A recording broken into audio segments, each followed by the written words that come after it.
Welcome to Sweet Life Beat Life. We hope this video helps.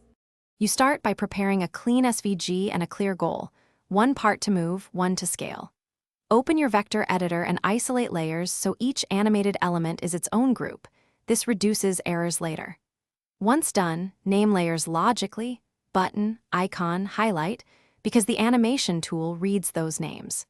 Make sure to export a baseline SVG and a separate simplified version for export testing. That way, you'll have a non-animated fallback if something breaks.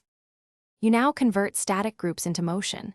Add transforms and easing to make movement feel natural.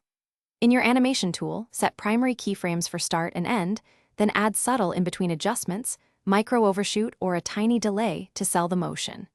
Use opacity fades for reveals and stroke dash offset for line draws. These create personality without heavy file size.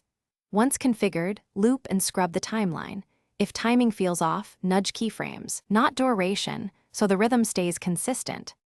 You finish by exporting the animation in the format your platform supports. Lottie gives small JSON for apps, animated SVG works for web. Then optimize.